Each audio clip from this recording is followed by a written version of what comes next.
balobi Maman Marthe nde.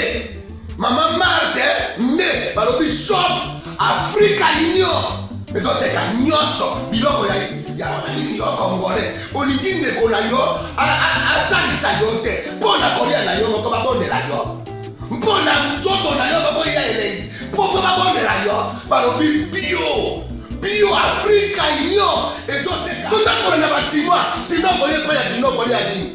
Ndeko na yo ezoteka. Azoteka biloko ya mboka. Ya fresh. Ya bio na bio. Bio na bio. Yo mama mbalo kuna monkanja izali. Balobi nzomo eyali. Nkuba paniwa. Balobi enjenje ezali. Zakomba kanganya kwe mvoto ya mbise za. Balobi nyama ya botu ya bokombo to ezaga ne. Kala ngando ndenga lali na basi. Oyebike na sutu. Ezako dia na peti. Po Maman Marthe. Ya soro. Po bato comprendre te. Mawa. Ba Congolais. Ou allons-nous? Où allons-nous? Pona kolia na bino moko. Ba bonne ya bino kalinyo. Kolia na apeti. Chongo na yo.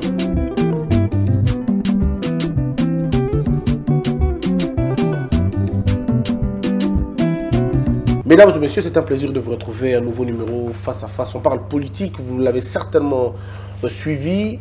Ngobila dit non aux marches pacifiques telles que demandées par les partis politiques. L'UDPS en tête pour le 9, le PPRD, on va dire, pendant 3 jours, et puis la Mouka le 12. La grande question, c'est de savoir, est-ce que monsieur est dans le droit d'interdire une marche? Le soubassement, c'est le respect de l'état de droit. Est-ce que l'UDPS serait-elle en train de violer l'état de droit présenté par le président de la République, défendu même par le président de la République? Quoi de plus normal de recevoir un cadre de l'UDPS pour en parler? Vous voyez que ça tombe bien, il est cadre de l'UDPS et on va essayer un peu de parler. Il s'appelle Hervé Tini, il est président de l'association des jeunes professionnels de l'UDPS, Agipro, et puis cadre de l'UDPS, membre de la commission égalité hommes-femmes du parti. Comment allez-vous, Hervé Tini? Je vais très bien, M. Christian Bossem. Alors, c'est un plaisir pour moi de rencontrer les représentants des jeunes en fait, d'un parti aussi populaire, mais mieux intégré dans ce pays. Mais est-ce que vous appartenez à quel courant aujourd'hui? Vous appartenez au courant de Kabound ou vous appartenez au courant de caucus de professeurs? D'abord, merci pour la question. Et moi, je pense qu'il faudrait plutôt ne pas scinder le courant en termes de personnalisation des individus. Donc, dans l'UDP, ça ne marche pas comme tel. Nous sommes du courant socialiste, c'est ce que je peux vous répondre. Qui est le président du parti aujourd'hui? Le président du parti, c'est M. Jean-Marc Kabounda. Et le président intérimaire, vous dites? Bien sûr. Donc vous êtes tous à tutelle? Sous tutelle, c'est un mot un peu fort, je trouve bien. Pour nous vous, sommes sous sa présidence. Donc, oui. Ce sont les termes reconnus par les statuts de l'UDPS. Vous dites que votre statut de l'UDPS reconnaissent le terme président intérimaire. Et non tutelle. Président intérimaire alors? Bien sûr. Alors, ça reconnaît le terme président intérimaire. Du coup, le débat des professeurs, c'est un débat clos, un débat vide, parce qu'eux, ils disent que les professeurs, il n'y a pas le terme président intérimaire dans vos statuts. Et vous dites qu'il y en a quand même. L'intérim c'est un contexte très bien assis par le droit administratif. Donc, ça n'a rien à voir avec le fait que le statut puisse écrire noir sur blanc. Je vais vous donner un exemple. C'est-à-dire que si je suis secrétaire général du parti et que juste en préséance, il y a un secrétaire général adjoint et qu'il arrivait que je puisse aller à l'extérieur. N'est-ce pas que le secrétaire général adjoint du même parti qui est l'UDPS devrait assurer l'intérim? Oui, mais c'est pas consacré par les textes. C'est une vie normale d'un parti. L'intérim, c'est une question administrative normale qui n'est pas consacrée, comme on dit. C'est pour cela je le dis aussi. Oui. Donc, c'est une vie normale, c'est que le président Kabound est en train d'assumer comme fonction et d'une vie normale d'un parti politique selon le droit administratif, selon toute organisation, toute structure des hommes. Alors, on a comme l'impression quand on reçoit les gens de l'UDPS, voilà pourquoi je pose toujours la même question, parce qu'on ne sait jamais. Vous pouvez passer aujourd'hui, vous dites que vous êtes le président des jeunes, et puis après, demain, quelqu'un d'autre peut appeler. Non, non, c'est pas lui, il est président des jeunes d'un camp, et nous, il n'est pas notre président. Est-ce que vous pensez que vous jouissez de la légitimité national de ce poste-là? Non, en fait, peut-être que vous n'avez pas bien compris ma fonction. Je suis président de l'association des jeunes professionnels. En fait, dans la Ligue de jeunes, il y a ce qu'on appelle les mouvements et les associations. Oui, et puis moi, je suis président de... Oui, mais c'est national, n'est-ce pas? Oui, bien Alors, sûr.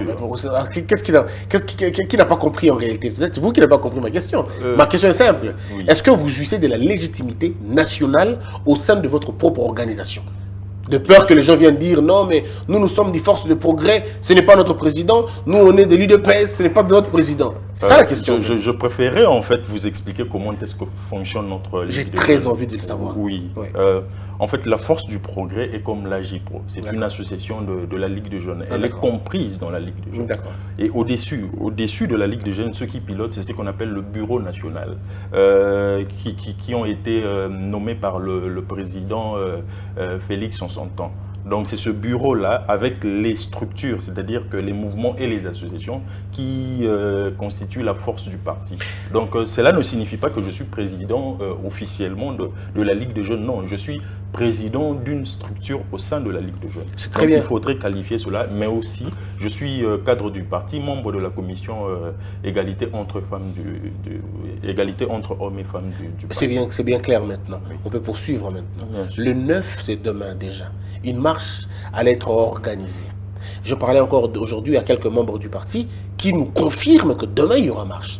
Est-ce que vous pouvez nous dire en tant que cadre de l'UDPS que demain, vous irez à la marche? Bien sûr, je vous confirme cela. Et moi, je vous brandis l'interdiction du gouverneur de la ville, qui estime que vous ne pouvez pas sortir demain parce que vous n'allez pas respecter les prescrits de l'état d'urgence. D'abord, principalement, je vais d'abord dire que notre régime constitutionnel n'est pas un régime de l'autorisation. C'est un régime de l'information. On informe à l'autorité. D'abord, ça, c'est le point 1. Le point 2 est que, heureusement, vous soulevez vous-même que nous sommes pendant l'état d'urgence. Et qui dit état d'urgence dit que le pouvoir des collectivités sont réduits au profit du pouvoir central. C'est-à-dire simplement que les ministres, le président de la République, le Premier ministre ont plus de pouvoir que les gouverneurs de la ville. Ils ne peuvent même pas gérer même un seul avenue. C'est-à-dire qu'à un certain moment donné, si le ministre de l'Intérieur dit « je veux venir gérer pendant l'état d'urgence », ce qui concerne l'avenue 30 juin, il a ce pouvoir-là pendant l'état d'urgence. Oui, mais ça s'organise aussi. Non, mais ça s'organise aussi. Oui, ça c'est pas tout de suite d'office. Ça s'organise. Non. On n'est pas dans une dictature. La Constitution est claire. Oui.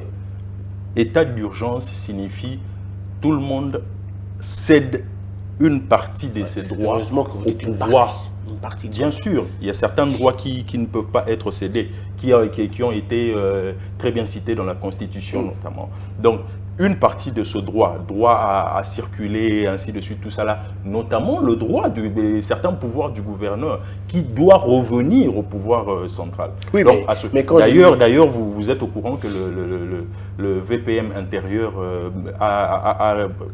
devra recevoir aujourd'hui les autorités du parti pour pouvoir s'enquérir des... Oui, mais ça sera peut-être pour juste entériner la décision du gouverneur. Parce que je ne vois pas, ils disent que le président de la République a décidé qu'on est en période d'état d'urgence, il faut réduire les manifestations, pas plus de 20, et que si les gens devraient sortir, ils devraient avoir des masques, respecter des gestes barrières. Théoriquement, c'est possible, mais dans la pratique, le gouverneur estime que dans la pratique, ce n'est pas du tout possible. L'UDPS est un mouvement de masse, un très grand parti de masse et des cadres.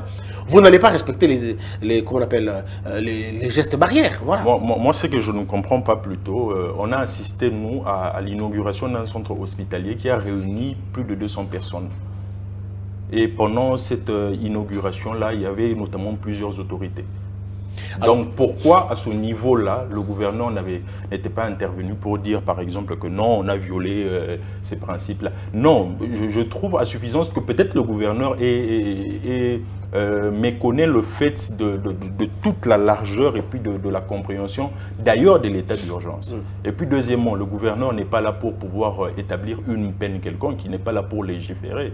Donc à suffisance, son pouvoir doit être circonscrit dans la ligne de conduite du pouvoir central. Donc nous allons nous en tenir à ce que le VPM intérieur dira. Est-ce qu'aujourd'hui l'UDPS est dans l'opposition ou combine les deux. C'est quand même la première fois qu'un parti de l'opposition, un parti du pouvoir, on va dire, puisse faire des marches contre son propre pouvoir. Bien, de ce côté-là, je vais expliquer en fait le pouvoir du point de vue, le pouvoir et l'opposition du point de vue constitutionnel et puis le pouvoir et l'opposition du point de vue sociologique. Du point de vue constitutionnel, est opposant simplement celui qui ne participe pas à un gouvernement, c'est très clair. Mais de la nature ou bien de l'étymologie du mot opposition, opposer signifie être simplement contre quelque chose. Nous sommes du pouvoir simplement parce que nous sommes dans le gouvernement et que nous dirigeons. Mais nous sommes opposants ou bien nous nous opposons à un système de pensée, à un système qui veut ne pas partir, à un système de ceux qui hier étaient les bourreaux du peuple congolais. Mais que vous avez accepté de les embrasser, hein. Vous avez accepté de les embrasser à yeux ouverts, je vais dire comme ça. Vous avez fait un mariage à midi. En plein jour. Je sais que selon votre conception, je ne pense pas que ça s'était embrassé vraiment. Nous avons signé, je pense bien, une collaboration. Une collaboration en tant que des hommes, parce que nous sommes tous des Congolais. Il n'y a pas d'étrangers, donc nous sommes tous appelés. Vous dites ça, mais j'aimerais réveiller Etienne Tshisekedi, à qui on rappelait toutefois Zongi Saïna Rwanda. Vous avez tout oublié, on dirait, on a comme l'impression. Les étrangers, tous sont partis en fait. Moi je dis toujours, Zongi Saye, c'est en fait une conjugation très simple. On parle d'un seul homme là, je pense très bien. Oui, mais comme moi je parle ici, je dis nous sommes tous. C'est-à-dire que moi je ne vois pas l'individu. Au FCC, c'est plusieurs personnes. Ouais, ça, vous n'allez pas contredire cela. Si, donc, au FCC, en fait, le but, ce n'est pas de vous contredire, le but, c'est de vous compléter, de vous poser des questions. Oui, au FCC, il y a la majeure partie si pas tous, parce que je ne maîtrise pas la vérité de la nationalité de tout un chacun. D'autres en possèdent deux, ainsi de suite, qui a pu se relever avec le temps. Donc, à un certain moment donné, je pense que nous sommes tous des Congolais en généralité et que nous ne pouvions que nous mettre sur table, essayer de collaborer pour le bien, à condition que ce soit pour le bien du peuple ou bien à condition que ce soit pour le bien de la nation. Or, on sait tous aujourd'hui que cette coalition, vous êtes le premier à saigner de cette coalition-là. Vous ne faites que saigner depuis le début, vous ne faites que subir les affres de cette coalition. Vous le regrettez aujourd'hui ? Je ne sais pas ce que vous appelez saigner. Saigner, est-ce que saigner, c'est libérer les prisonniers politiques? Si saigner, c'est mettre en place l'enseignement primaire gratuit. Si saigner, c'est par exemple restaurer un état de droit. Si ça, c'est saigner, alors j'accepte. Ah donc vous ne parlez que de ces trois éléments, il n'y en a pas d'autres en tout cas? Il y en a beaucoup. Mais vous ne citez que les trois?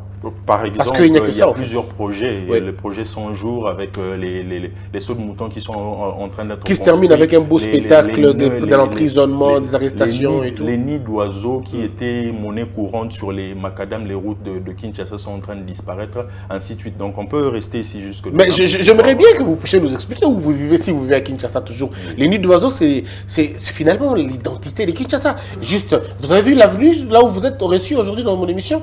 Vous avez vu l'avenue? Est-ce que vous pouvez dire que c'est une avenue en pleine capitale? On peut toujours dire que on ne peut pas tout faire au même moment. Mais je vais aussi vous citer une avenue, l'avenue de l'université, qui depuis plusieurs années était la risée de toutes les avenues de la ville-province de Kinshasa. Mais aujourd'hui, vous pouvez passer par là et puis vous allez témoigner et dire aux téléspectateurs. J'aurais bien voulu si c'est que je dis. J'aurais bien voulu que vous puissiez le dire à ceux qui habitent Mongafula. J'aurais bien voulu que vous puissiez dire à ceux qui habitent à Idjolo, à Kouloubokou, à Kanebayonga, qu'on a construit une avenue à Kinshasa. J'aurais bien voulu que vous puissiez avoir ce discours devant ces gens-là. Comment ils vont vous regarder quand vous direz? On n'a pas de baguette magique pour pouvoir créer New York en une année ou 2 ans. Il vous faudra combien de temps?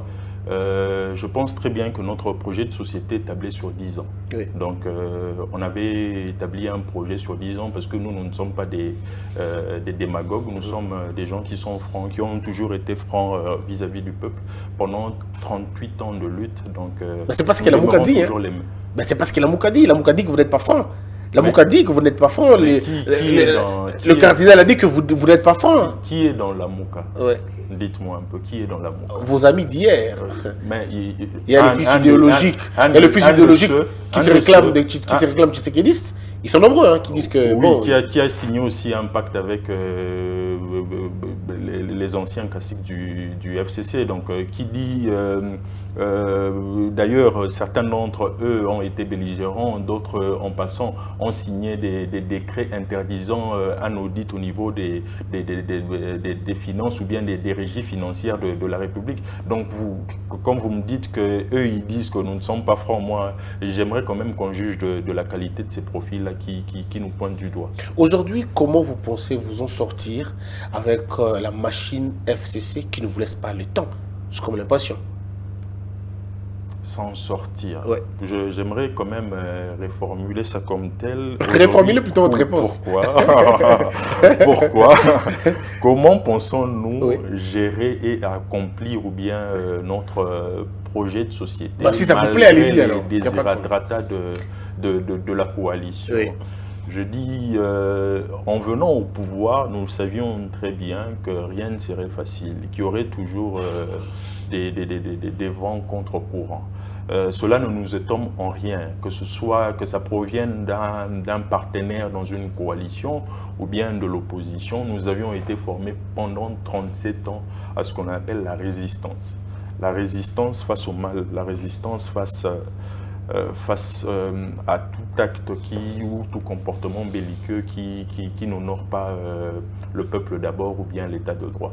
Et nous sommes préparés, ainsi que le président de la République est préparé pour pouvoir gérer dans un tourbillon. Donc nous allons le faire, nous allons de la même manière que hier Moïse Katumbi ne pouvait pas revenir chez lui au pays. Aujourd'hui il est chez lui, il est libre, il marche, il fait des meetings, ainsi de suite. Donc la vie continue. De la même manière, hier on ne pouvait pas parler d'un enseignement primaire gratuit. Aujourd'hui c'est effectif. Donc avec le temps nous pourrions quand même réaliser notre projet de société malgré les difficultés. Est-ce que l'UDPS a été formé pour la contestation, pour la gestion du pouvoir? Si, nous avons été formés, je pense, très bien pour deux choses. Okay. Deux choses, c'est-à-dire, premièrement, la démocratie et deuxièmement, le progrès social. C'est en fait les deux termes qui sont réunis dans l'appellation d'ailleurs de notre politique, de notre parti politique. Union pour la démocratie et le progrès social. Nous avons été formés pour ça, pour pas autre chose. Sur la démocratie, franchement, je vous dis la vérité, je ne vous reproche de rien. Vous êtes parmi les bons élèves de la démocratie. On l'a vu, 15 mois après, il n'y a pas d'arrestation arbitraire parce que quelqu'un dit non, quelqu'un dit oui. De ce côté-là, ça va, vous faites bien. Mais ça reste le côté du progrès maintenant social. Le Congolais, le taux galope. Le panier de la ménagère, toujours scandaleux. Bon, et puis on va parler du logement en RDC. Les hôpitaux sont toujours crasseux. La grande question qu'on se pose, démocratie, c'est bien bon, mais le progrès social, est-ce que Tshisekedi est parti avec dans son cercueil? Je pense très bien que pendant la campagne, nous avons présenté un projet qui était intitulé « Réduction de la pauvreté », tablé sur 80 millions de mobilisation de budget. Pour pouvoir arriver à cela, notamment à ce progrès social-là, pour nous, ça ne peut que nous prendre 10 ans. Et on ne peut pas arriver à ce progrès social-là sans pour autant placer les bases naturelles, les bases essentielles d'une nation ou bien d'une république, notamment l'état de droit. En ce qui concerne notamment ce que vous appelez une certaine dépréciation de la monnaie, bon, elle est due notamment à plusieurs engagements que nous avons eu à faire, notamment à plusieurs investissements, à ce programme urgent là aussi, d'une part, et puis d'autre part aussi à l'effet qui ne nous a pas d'ailleurs épargné, à l'effet de la Covid-19. Donc malgré cela, je pense très bien que nos réserves de change sont supérieures aujourd'hui à ce qui était quand nous avons pris le pouvoir. Donc nous nous comportons très bien. D'ailleurs, cela signifie à suffisance que le président Félix Tshisekedi a pu autofinancer son programme de 100 jours. Donc, mais il a trouvé $1 milliard dans les caisses de la République. Et puis, quand on suit... Non, il n'a pas trouvé 1 milliard de dollars. Il a trouvé 913 millions de dollars. Ils en parlent de 1 milliard. Et c'est le professeur Némi Moulania qui parle. 913 millions de dollars. C'est votre parole contre la leur, en tout cas. Moi, je vous dis en tout cas que c'est 900. Personne ne peut venir contredire cela. À décembre 2019, à 2018, ils ont laissé 913 millions de dollars dans les caisses de l'État. C'est presque 1 milliard. Aujourd'hui, ce n'est pas presque 1 milliard. C'est nous qui avions dépassé 1 milliard. Nous sommes arrivés à 1 milliard, 1,3 milliard décembre 2019. Si ce n'était pas le Covid, avec toutes les dépenses que nous avons eu à réaliser, cette masse-là monétaire serait toujours démarrée comme... Oui, mais ça ne règle pas la véritable problématique. Parce que regardez la Banque centrale, par exemple. La Banque centrale pense que vous avez fait des dépassements budgétaires extraordinaires. En 6 mois, le président Félix Tshisekedi, la présidence avait déjà consommé la totalité d'une année, ce que Kabila ne le faisait pas, selon le rapport de la Banque centrale. Je pense que ces affirmations-là, ce que Kabila ne faisait pas, ainsi de suite, moi je ne veux pas entrer dans... Bien que je puisse quand même détenir certains secrets de la gestion intérieure, parce que je suis en contact de cela. Mais ces secrets-là font dire toujours que la présidence de la République est la première institution et qu'il arriverait d'ailleurs à certains moments donnés de pouvoir engager l'État dans certains programmes qui devraient être prioritaires pour le pays, notamment le programme de 100 jours. Beaucoup de ces fonds-là ont été engagés. Je pense que vous avez suivi avec moi ce projet-là le procès de 100 jours qui nous a révélé à la face du monde que certains des fonds ont été décaissés au nom de la présidence de la République. Ce qui fait que, qui dit au nom de la présidence de la République, dit ligne budgétaire de la République, de la présidence de la République. Donc à ce niveau-là, moi je suis plus que rassuré que ce dépassement-là, s'il s'avère que c'est vrai, entrerait simplement dans le cadre de la réalisation du procès de 100 jours et du programme de 100 jours du chef de l'État. Et que par contre, arriver à maintenir cette réserve de change-là à plus que ce que nous avons trouvé malgré les investissements que nous avons pu évaluer, ça signifie que nous avons aussi mobilisé auprès de nos partenaires beaucoup de millions ou bien plusieurs milliards de dollars. Donc on pourrait d'ailleurs en citer quelques-uns. Donc notamment avec les facilités de la Banque mondiale, avec les facilités que nous avons obtenues pour la nutrition, les facilités que nous avons obtenues pour le programme santé, les facilités que nous allons obtenir, près d'1 milliard, donc 800 millions je pense pour la gratuité de l'enseignement. Donc tout ça là, ça entre dans notre programme, dans notre projet pour la société, et puis on va en parler en 2023. Avant d'aller dans la question de l'état de droit, je voudrais qu'on revienne un peu sur des questions de principe. Aujourd'hui, Hervé Ntini, est-ce que vous êtes fier de Félix Tshisekedi? Je pose cette question par rapport à ce que vous étiez, vous-même, il y a de cela 2 ans. Je prends Hervé Ntini en 2016. Est-ce que tout ce que vous étiez en train de reprocher à l'État, pensez-vous qu'aujourd'hui que Félix Tshisekedi est au pouvoir, vous n'avez plus les mêmes remarques, ou ces remarques ont trouvé satisfaction, ou vous avez tout simplement changé des casquettes parce que vous êtes maintenant au pouvoir, vous dites, bon, comme Georges Clemenceau pense, on a été précédé par des imbéciles, on sera remplacé par des idiots. J'aimerais être franc avec vous.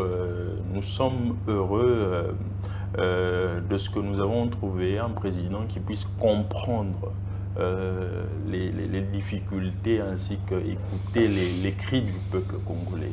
Nous avons trouvé un président, c'est par la grâce de Dieu, qui est attentif à la souffrance de la population.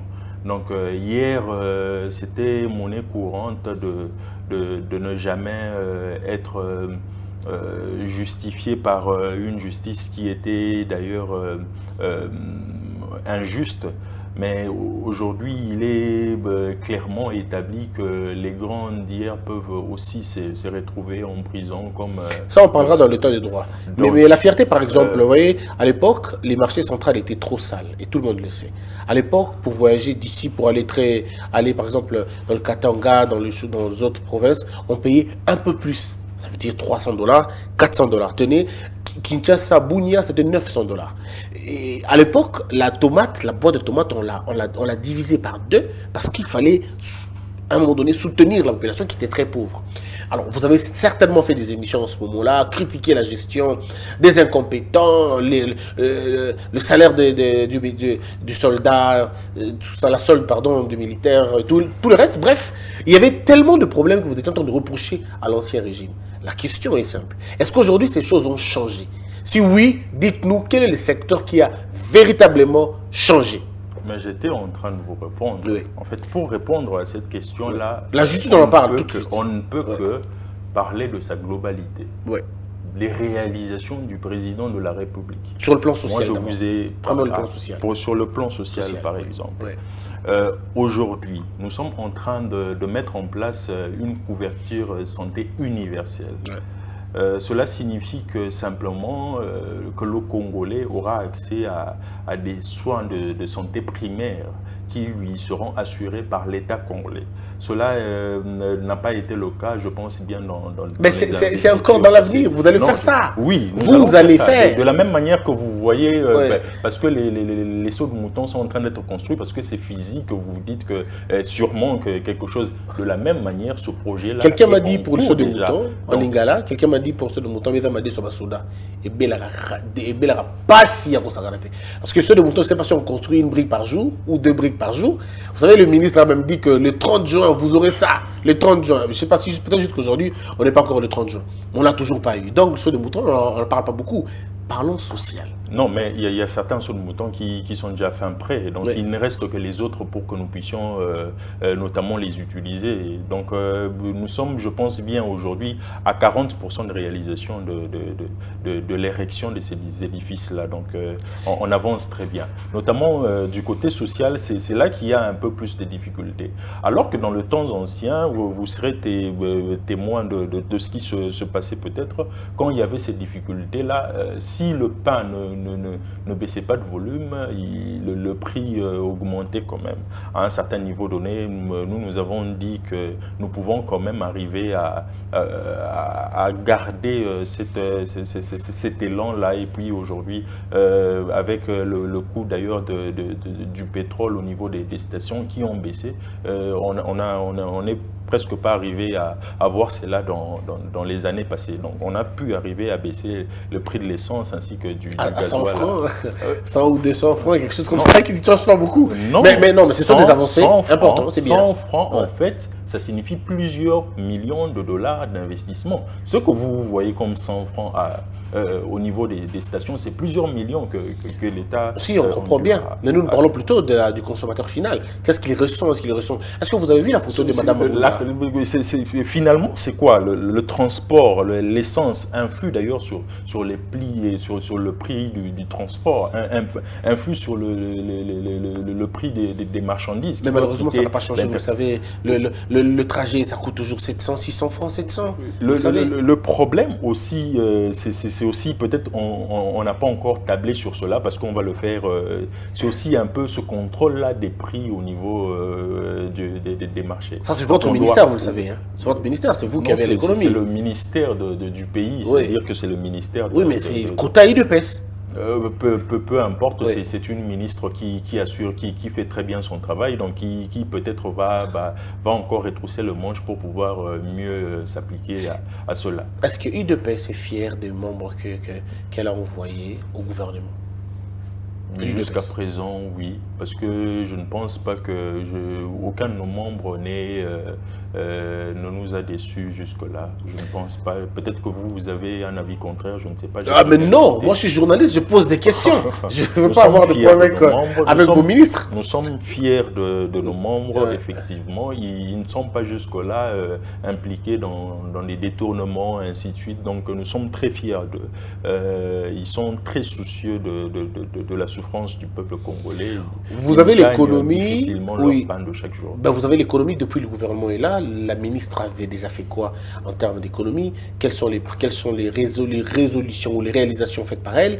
On peut prendre un autre ministère, c'est le ministère des anciens combattants et tout. Donc lui, quand même, il fait un bon travail, ça, je le concède. Eh bien, il y a d'autres ministères. La grande question, c'est seulement de savoir, est-ce que l'UDPS a fait le bon choix de ces animateurs-là?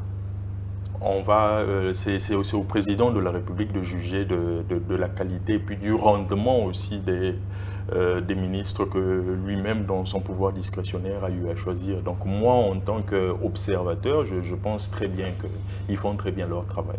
Peut-être que le gouvernement prochain, Hervé Ntini, sera ministre certainement. On a vu un ministre de 31 ans en France, il est porte-parole, secrétaire, je crois, porte-parole, un truc de genre. On a vu d'autres, à 29 ans, à 30 ans, on a vu plusieurs en tout cas. Est-ce que nous pouvons croire que l'UDPS va finalement travailler avec les jeunes? Le président de la République, d'ailleurs, quand on était à l'opposition, c'était presque une chanson de chaque jour. Je ne travaillerai qu'avec les jeunes. Et aujourd'hui, nous avons la preuve de cela. Donc, je pense qu'il va continuer dans cette lignée-là. Il va pas changer. C'est pourquoi vous réglez chaque phrase que vous dites. Vous réglez vos positions pour ne pas énerver Kabound, pour ne pas énerver ceux de l'UDPS, pour ne pas énerver la base, surtout pas toucher la sensibilité du président. Parce que le gouvernement viendra dans peu de temps que l'on dise son Excellence Hervé Ntini. Non, même pas. Ça sera quel ministère déjà? Je pense que... Ça sera quel ministère si jamais ça arrivait? Il n'y a aucune montagne au-dessus de laquelle vous pourrez voir l'avenir. Oui, mais quel est le ministère que vous allez... Quel est le ministère? Non, mais en fait, j'apprécie vos réponses bien. Dites-moi, quel ministère vous aurez-vous? Il faut faire confiance en l'avenir. Oui, mais l'avenir ne donnera pas un ministère, c'est vous qui avez un ministère non, à envier ou à convoiter, la participation que vous allez... En fait, je ne suis qu'un joueur pour vous répondre cela. Et l'entraîneur, c'est le président de la République. Il a un pouvoir discrétionnaire qu'on ne peut pas soumettre à nos envies et à nos émotions. Donc, laissez le président de la République, que je sois ou que je ne sois pas ministre, je resterai combattant, je resterai Hervé Ntini, président. Ma réponse est comme ça, la ministre en réalité. Professionnel de quand ils disent, mais voilà, les gars ont bien dit des choses. Bref, parlons état des droits, c'est important de parler d'état des droits. Alors, dans l'état des droits, la première victime, on va dire, ou celui qui est tombé le premier dans le piège, c'est Vital Kamerhe. Malheureusement, il s'avère être votre allié. C'est lui qui vous accompagnait dans le retrait des signatures. Aujourd'hui, il est envoyé en prison et une peine maximale, 20 ans de prison. Ceux de l'UNC estiment que vous leur avez trahi. Vous les avez trahis, si je dois le dire. D'autres estiment que Félix Tshisekedi a fait un faux pas. Il a été trop sain. On ne sacrifie pas ses alliés de cette façon-là. Alors, l'UDPS, quelle est sa position? Parce que jusqu'à-là, on n'a pas entendu le membre de l'UDPS clasher sur la condamnation de Vital Kamerhe. Pas de triomphe, pas d'accusation, pas de commentaires.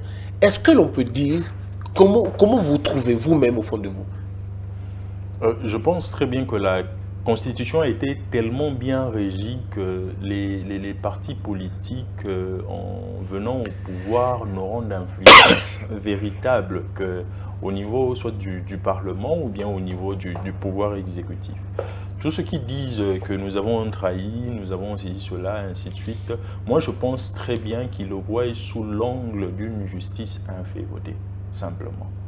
D'une justice libre. On pourrait simplement dire que la justice a parlé et puis on va regarder ailleurs. Donc malgré que c'est ça reste un allié. Bien sûr, il le reste jusqu'à aujourd'hui.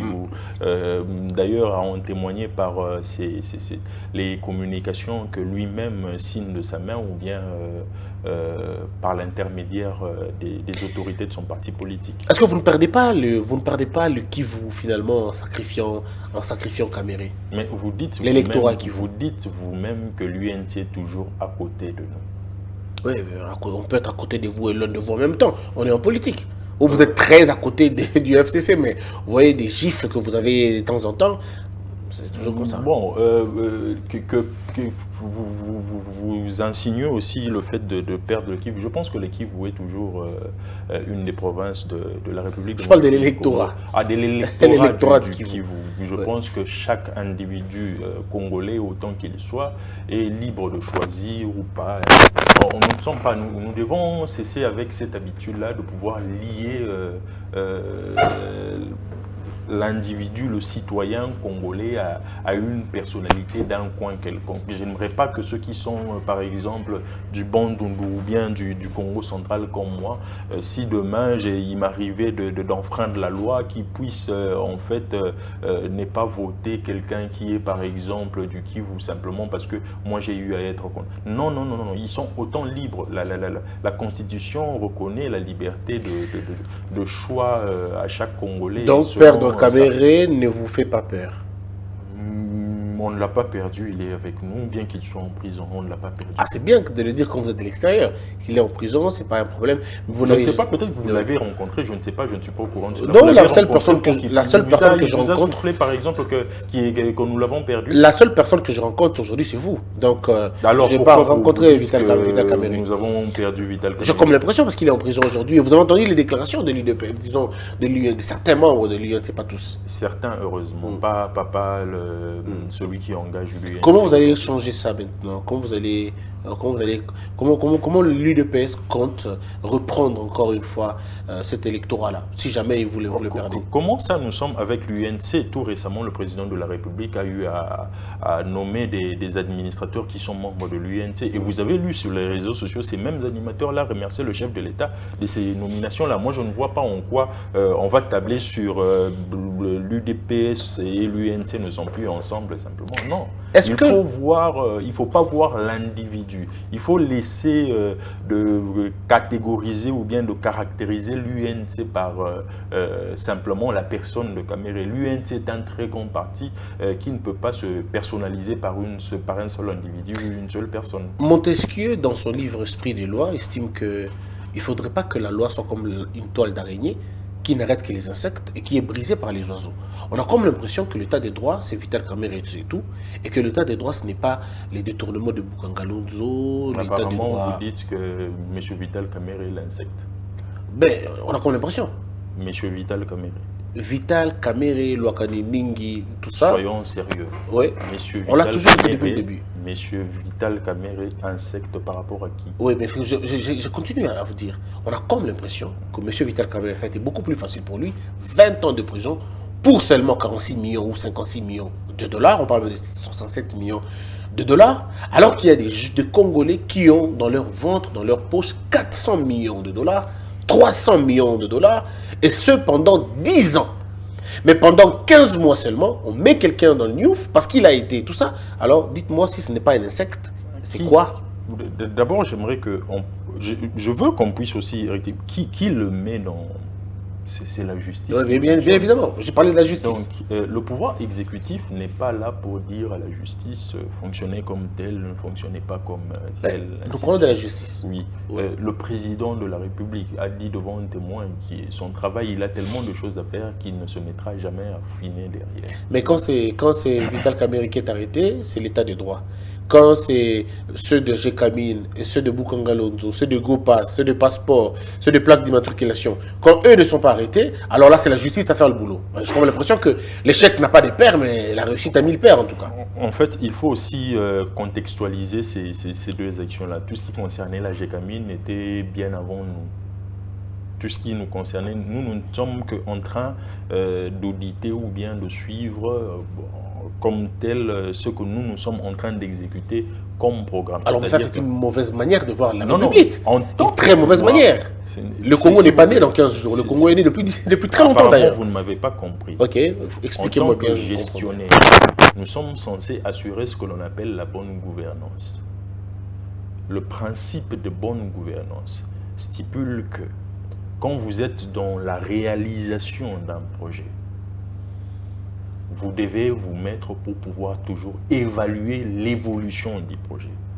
C'est même dans l'évolution du projet, dans l'évaluation de cette évolution-là, que nous avons vu qu'il y avait des couacs et que nous avons fait appel, nous, en tant que à la justice pour pouvoir suivre. Et la justice s'est saisie du dossier simplement. Vous avez suivi le ministre de la Justice le déclarer, que celui qui est allé déposer le dossier au niveau du parquet, ainsi de suite. Donc ça n'a rien à voir avec le fait de vouloir revenir. Non, ce sont des principes de bonne gouvernance que nous avons appliqués. L'évaluation, c'est... Que vous n'arrivez pas à appliquer sur les autres, hein? J'ai comme l'impression.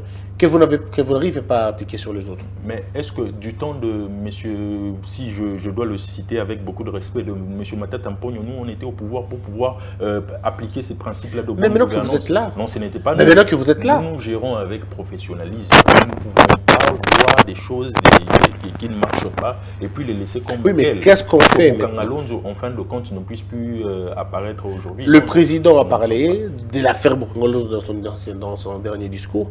Il a parlé de Boukangalonzo, il a parlé de cette histoire de Gopas et bien d'autres affaires. Il a parlé de cela, qu'il allait demander à la justice de faire encore son travail. La question est celle de savoir, est-ce que vous ne voyez pas que dans l'opinion, l'on fait passer Vital Kamerhe comme une victime expiatoire et qu'il y a des véritables, mais vraiment des vrais criminels économiques cités dans le rapport Mamping, dans les rapports internationaux, qui continuent à courir les rues, qui continuent à donner des leçons au président de la République aujourd'hui. Je pense très bien que ce travail-là ne revient pas nécessairement au président de la République. La justice.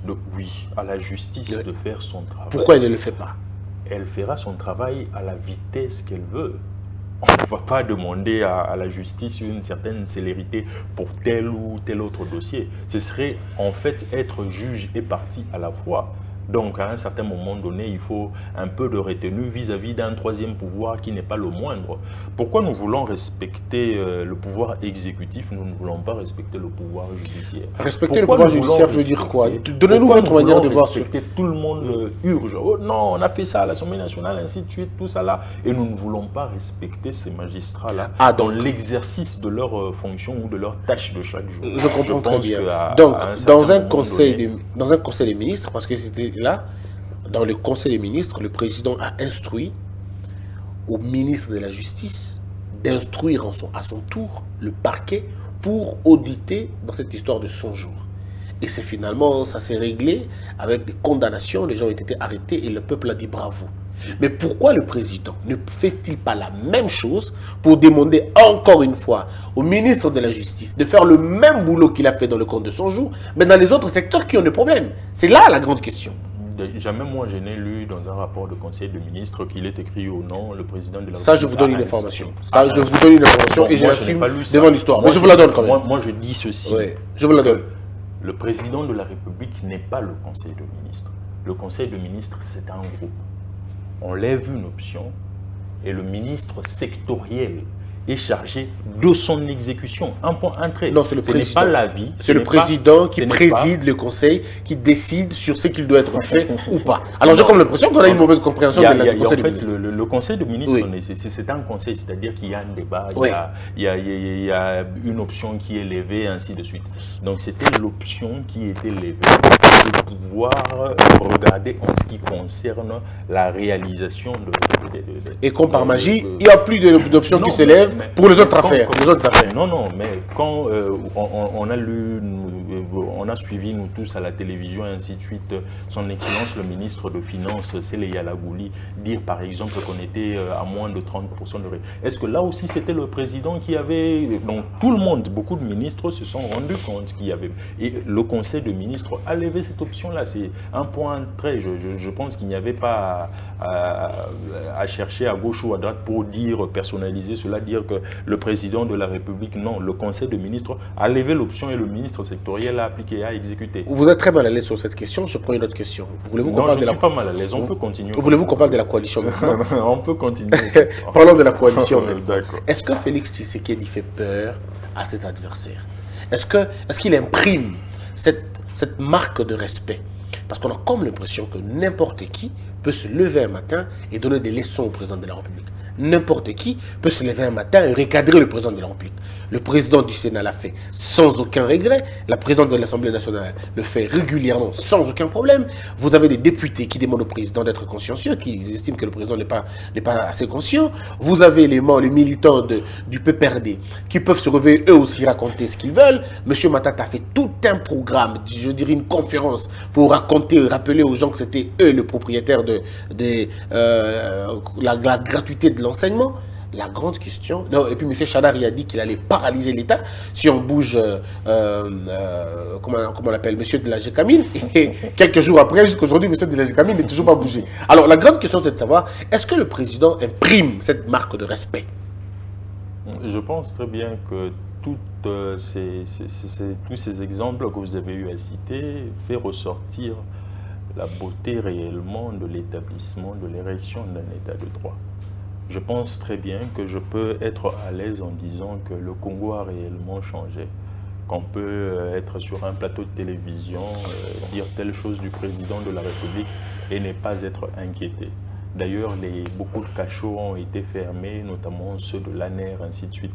C'est pour cela, d'ailleurs, vous voyez que beaucoup ont cet élan-là, que je peux d'ailleurs qualifier d'un certain libertinage dans les propos, ainsi de suite, sans avoir égard à la première institution de la République, qui est le président de la République. Mais le président de la République, en tant que père de famille, sait parfois aussi fermer les oreilles face aux dires des enfants qui sont un peu plus turbulents que ça. Pas simplement parce vous que... Vous traitez les classiques du FCC des enfants turbulents. Bon, en tout cas, leurs propos sont les propos qui riment à cela, donc qui riment à des enfants qui sont simplement turbulents, qui ne comprennent pas face à qui ils étaient en train de s'adresser. Mais bon, soit le président de la République, avec son grand cœur, a eu, parce que beaucoup d'ailleurs étaient tombés sous le coup d'outrage au chef de l'État, mais le pardon qui a toujours été son point fort, il a eu à pardonner. Mais il faut faire très attention. Cela ne signifie pas qu'il faudrait continuer dans la même lignée. D'autres outrages ne seront peut-être pas pardonnés. Vous savez qui d'autre a dit ça? C'est Martin Fayulu. Il dit par exemple que lui a pardonné, mais ceux qui ont volé, triché, eux refusent de reconnaître qu'ils ont fait du mal. Est-ce que ça va arriver un jour où le président Félix Tshisekedi et les autres iront voir M. Fayulu pour lui demander pardon d'avoir triché, d'avoir été nommé peut-être? C'est les dires de Martin Fayulu, si on peut aller dans en profondeur. Bon, je considère cela simplement comme la liberté d'un ancien, d'un candidat président qui n'a pas été élu par le peuple congolais. Ça peut arriver malgré les 3 personnes durant cette campagne-là ont eu à drainer des foules, donc des 3 camps différents. Donc la sanction a été sévère peut-être pour lui et puis le peuple congolais s'est choisi quelqu'un d'autre et le pays avance. Le cardinal Ambongo soutient l'hypothèse que les élections ne se sont pas bien déroulées et que le résultat des urnes n'était pas vrai et que les véritables résultats n'ont pas été proclamés. Donc on déduit que le cardinal Ambongo sait pertinemment bien que Félix Tshisekedi n'a pas été élu, mais il a été plutôt nommé. Le cardinal Ambongo n'est pas la parole d'évangile à laquelle nous devons simplement croire. Non, il n'était pas dans tous les centres électoraux pour pouvoir comptabiliser à lui seul toutes les voix que les Congolais ont été appelés à élire. Non, non, non, non. À ce niveau-là, non. Je pense très bien qu'il faudrait, à ce niveau-ci du pays, mesurer la portée de nos propos que nous tenons. Et mesurer cette portée-là nous appelle à plus de responsabilité, à plus de patriotisme pour le pays. Aujourd'hui, vous êtes contre l'Église, non? Être contre l'Église, c'est-à-dire être contre Dieu, non. Mais être contre des hommes qui déroutent, oui. Pensez-vous que le cardinal déroute? Je pense très bien qu'il n'est pas du bon côté de l'histoire. Il n'est pas du bon côté de l'histoire. Bizarrement, aujourd'hui, il n'est pas du bon côté, mais en 2011, il était du bon côté. Quand je dis le cardinal, je ne parle pas de l'homme, je parle de la même église qui vous a soutenu en 2011, qui a soutenu l'opposition en 2006, mais bizarrement, parce qu'elle n'est pas avec vous, et donc elle déroute. On nous a promis des résultats qu'on n'a pas vus. On nous a fait croire qu'il y avait à peu près 40 000 smartphones, ainsi de suite, qu'on n'a pas vu. Et vous pensez que le Congolais, on nous a dit qu'on va emmener toutes les preuves au niveau de la Cour constitutionnelle qu'on n'a pas vu. Et vous pensez que nous, au Congo, nous devons continuer à bâtir cette république sur base des rumeurs, des dits d'une certaine autorité ou personnalité, selon ses humeurs de chaque jour, si Dieu l'a exaucé ou pas, si Dieu a entendu sa prière ou pas, après avoir imposé peut-être les mains à un malade. Non, non, non, non. Vous soutenez beaucoup plus aujourd'hui le pasteur Roland Dallot, peut-être? Vous pensez que lui, il est du bon côté de l'histoire? Moi, je soutiens la République. Parlons Corona, parce que c'est pour terminer ce débat, avant de terminer le débat, parlons ce virus qui nous a dérangé, qui nous a imposé, je crois, la 6e fois un état d'urgence. Hier, il y a eu un débat au niveau de l'Assemblée nationale. Avant-hier, je crois, certains députés ont dit que c'est pour la dernière fois qu'ils vont finalement voter pour l'état d'urgence. Si le président s'hasarde à revenir pour la 7e fois, ils refuseront carrément. Bien, je pense que ces affirmations-là, ce n'est pas la première fois que je puisse entendre cela. Donc, j'ai eu à entendre cela il y a peut-être déjà 1 ou 2 mois passés. Donc, non, ils disent seulement, mais ils finissent par voter. Prorogation devra y avoir, il y en aura. Mais est-ce que vous... Parce que simplement, nous choisissons, nous privilégions la santé, la vie des Congolais à la place de l'argent. Vous avez un ministre de la Santé, vous savez, l'UDPS a la santé avec elle. Et votre ministre, docteur Euteni, est accusé par plusieurs personnes d'incompétence notoire. Il paraîtrait qu'il n'ait fait absolument rien et qu'il y aurait une autre affaire qu'on va appeler Corona Gate. Ça veut dire après le 100 jours, ça va être l'histoire de Corona. Vous avez vu les membres, les agents de la riposte, 3 mois impayés. Les policiers en ont fait vraiment de l'argent dans cette histoire-là. Est-ce que le ministre de la Santé maîtrise-t-il cette question sanitaire importante? Bien, je pense que juste avant l'arrivée du ministre de la Santé, nous avons fait face à l'épidémie d'Ebola. Oui. Ça a duré plus d'1 année. On n'arrivait toujours pas à vaincre cette épidémie-là. À son arrivée, on est parvenu à vaincre cela. Donc ça, c'est le leadership de Félix Tshisekedi. On va dire que c'est le choix que Félix Tshisekedi a fait avec voilà. Mouyembe. Ça n'a rien à voir avec le ministre de la Santé. Pourquoi vous dites que ça n'a rien à voir? Ce n'est pas son secteur. Non, mais on a entendu le débat. Est-ce que vous savez qu'il y a eu un débat entre le ministre et Mouyembe? Déjà. Ce que vous dites là, moi je n'ai pas entendu ça. Mais je suis journaliste, je vous le dis. Il faut peut-être de temps en temps suivre les infos aussi dans ce cas. L'autorité de tutelle. N'est-ce pas le ministre qui s'occupe du secteur? Si c'est le ministre, ça signifie simplement que ce soit le professeur Mouyembe, il est sous l'autorité du ministre. Non, il a été détaché. Alors, non, Hervé, dites la vérité aux Congolais. Docteur Mouyembe a été retiré du ministère de la Santé pour être attaché au niveau de la présidence. C'est faux. Oh, mais ça, la Constitution, il y a ce qu'on appelle une task force. Il ne faut pas confondre la task force avec le ministère de la Santé. Non, je ne parle pas de la task force. Le président de la République, la présidence de la République, n'est pas là pour exécuter dans un secteur donné. Le président, par la nomination du gouvernement, a délégué un pouvoir. Tant qu'il n'a pas changé ça, ça signifie que ça reste le ministre de la Santé. Je crains que ce soit une conception minimale de la vie politique d'un pays. Parce que le président de la République a des fonctions qui sont rattachées à lui et qui ne dépendent que de lui. Et ça, vous le savez très bien, le docteur Mouyembe était placé sous la supervision directe du président de la République et non du ministre de la Santé.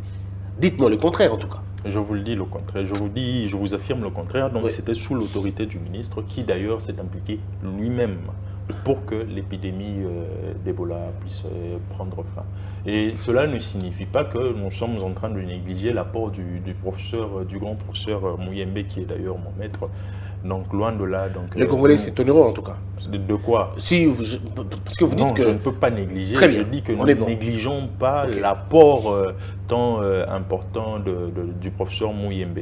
Donc, qu'à cela ne tienne, c'était tout sous l'autorité du ministre qui était en train de gérer... le président a fait le tour. Deuxièmement, donc, qui dit cela dit aussi que le monde entier a été frappé, je dis très bien, par une épidémie face à laquelle même les plus grandes puissances du monde ont presque été ravagées d'une manière qu'on n'a peut-être jamais eu à vivre dans l'histoire. Et à ce niveau-là, trouver la République qui compte quelques centaines de morts pour cette épidémie-là, je pense que le ministre de la Santé est plein dans sa fonction de ministre, il est en train de très bien gérer. Vous êtes je fier ne sais de... pas Ouais. si pour vous, être ministre de la Santé, c'est pas passer à la télévision, dire ceci, non, non, non. Je représente 100 millions d'habitants. C'est un Non, manager. non, je représente donc, ici 100 millions d'habitants qui vous posent des questions. Donc, je n'ai rien à voir avec le ministre de la Santé. Tout ce qu'il est, il est Non, je ministre. comprends, je Oui, comprends moi, je ne vous pose parfaitement, que vous- des questions. Oui, bien Alors, mais si on peut aller encore un peu plus loin, le ministre de la Santé, selon les dires des Congolais, des bien d'autres, c'est une bonne chose que on vous a sur le plateau, pour que vous puissiez nous dire, est-ce que le ministre de la Santé a été suréquipé et qu'il n'a pas utilisé le fonds alloué à la riposte à bon escient? Je pense très bien que si j'ai bonne mémoire, il a parlé de 23 millions. Alors que la République démocratique du Congo, d'ailleurs, a bénéficié de plusieurs autres millions à suffisance. Je pense qu'à ce niveau-ci, tout marche bien. Peut-être que c'était un problème technique, parce que juste d'ailleurs, ce que vous soulever de grève des agents de santé qui ont eu, c'est le docteur Mouyembe qui est sorti, qui est passé à la télévision pour dire qu'il va régler tous ces cas-là. Donc le problème, ce n'était pas auprès du ministre, peut-être au niveau technique de la riposte, ainsi de oui, suite. oui, de la riposte, ainsi de suite. Et en ce qui concerne les fonds de la République, ce n'est pas le ministre qui gère l'ordonnancement des fonds de la République. Donc c'est le ministère des Finances qui est responsable de cela. Donc c'est le ministère des Finances qui connaît à suffisance combien nous avons pour le Covid, combien nous avons reçu des partenaires et combien nous avons décaissé, que ce soit en faveur du ministre, que ce soit en faveur des provinces, parce qu'il y a certaines provinces qui ont directement bénéficié des fonds, que ce soit en faveur du comité technique que dirige le grand professeur Mouyembe. Est-ce qu'aujourd'hui, le ministre, ça ne vous gêne pas qu'on parle du ministre aujourd'hui, disons? Bien sûr, Oui, d'accord. bien sûr, ça Est-ce me gêne, que le ministre, quand il arrive, il trouve des médecins qui n'ont pas été mécanisés, mais qui continuent à travailler? Aujourd'hui, Hervé, il faut dire qu'il y a beaucoup de médecins qui ne sont toujours pas mécanisés et qui projettent même faire des marches.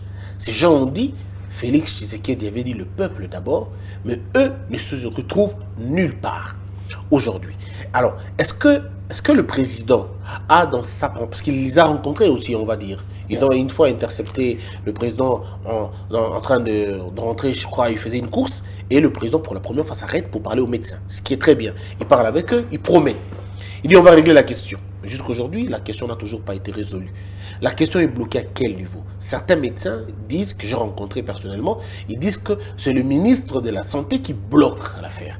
Alors, pouvez-vous nous dire, ça se situe à quel niveau de décision aujourd'hui pour que nos Congolais qui sont médecins, victimes, il y en a beaucoup qui sont décédés, qui ont trouvé la mort avec cette histoire de Covid, puisqu'ils ont été, contaminés.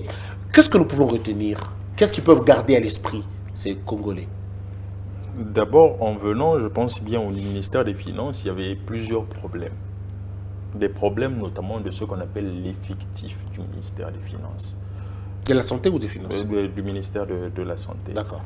Donc, ces fictifs-là nous faisaient perdre à l'État plusieurs milliers de dollars. Donc, il fallait d'abord faire un audit sur qui réellement est agent de santé, qui réellement est infirmier, qui réellement est médecin de l'État et qui doit bénéficier de la prime des risques des médecins de leur fonction. Et arrivé à ce niveau-là, nous avons pu déceler plusieurs fictifs, donc plusieurs milliers d'effectifs qui étaient en train d'ailleurs de bénéficier de l'argent de l'État sans avoir droit à cela. Et à ce niveau-ci où nous sommes parvenus au niveau où le ministre de la Santé a pu recenser tous les médecins de la République qui ne sont pas affectés ou bien qui ne sont pas mécanisés, qui n'ont pas des bonnes affectations et qui ne bénéficient pas de la prime des risques. Tout cela, tous ces médecins-là, personne ne peut contredire cela. Je ne suis pas là en tant qu'avocat du ministre de la Santé ou bien porte-parole, mais je dis ce qui est vrai. Tous ces médecins-là ont été programmés pour un alignement. Alignement qui va du premier trimestre 2020 jusqu'au deuxième trimestre 2021.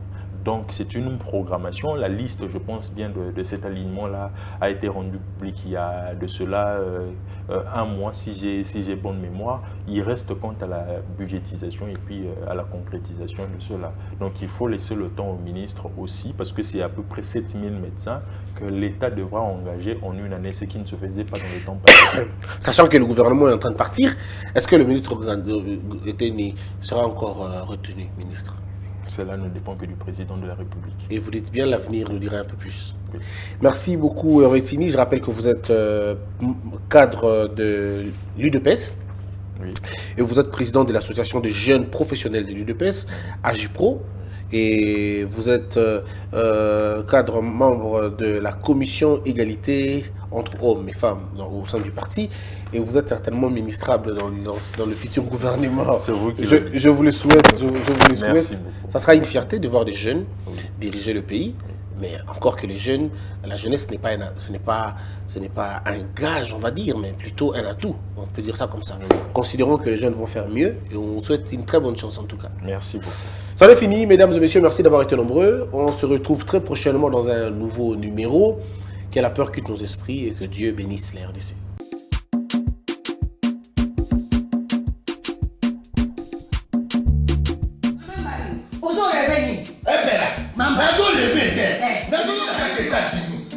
Plus précisément dans Washington.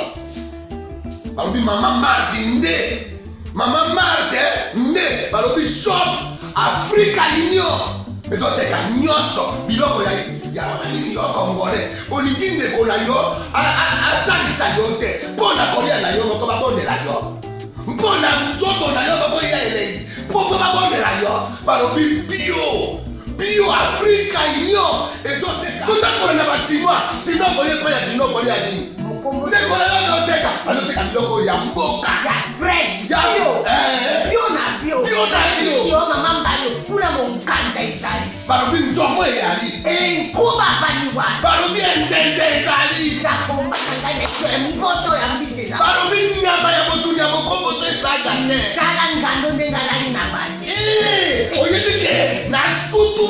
Ezako dia na petit. Po mama mande. Ya soro. Po bato comprendre te. Mawa. Ba congolais. Où allons-nous? Où allons-nous? Pona kolia na bino moko. Ba bonne ya bino kalinyo. Kolia na appétit. Choko na yo.